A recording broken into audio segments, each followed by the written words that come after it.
There are categories today that I follow, and not because I know they're going to work, but they're interesting to me.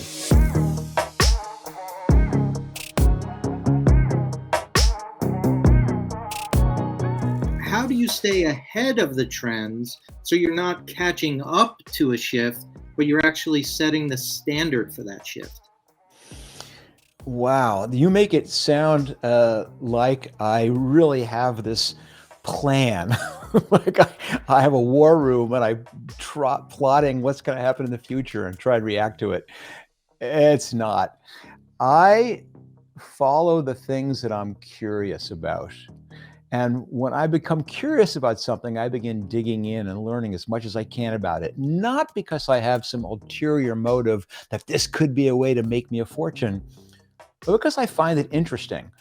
But once I've done that, I find something really interesting happens. All of a sudden, my mind begins looking for these connections without even trying to between what do I understand about this new trend or this new technology or this new business model, and what old problems might it solve? In other words, all of a sudden these things pop in, and then it goes, oh my gosh, this is amazing. Netflix was a very, very similar thing. In fact, most of my startups have been like that. Because, for example, this was not like I was a movie buff, that I was the kind of guy who could debate with you who the best French cinematographers were or anything like that. I was a normal movie guy. The thing that I was interested in was this internet thing. And this is back in 1997, 96, when it was really in its infancy. And I was looking at the internet and I was playing with it and I was exploring it.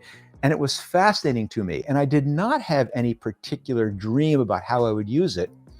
All of a sudden, I realized, oh my gosh, this is an amazing way to sell things. And that actually came from some of the direct marketing experience I had. I saw the power that this new technology might have for selling things. And then it just became this question of waiting for some frustration in my life to come along that I would realize might be able to be solved using the internet. And it didn't need to be movies. I pitched to read custom pet food. I pitched personalized shampoo, and movies just one of many. But there are categories today that I follow, and not because I know they're going to work, but they're interesting to me. I mean, for example, blockchain. I think that's fascinating. And I feel the same way about blockchain that I felt about the internet 25 years ago, is I can see all of these businesses which are frustrations, and I'm all of a sudden starting to see these connections about, oh my gosh, here's how you could take this technology and map it to this old problem and see something. In other words, it is not as deliberate. There is no plan that I have. The more I understand about new opportunities, then the ways to make those things happen just come along.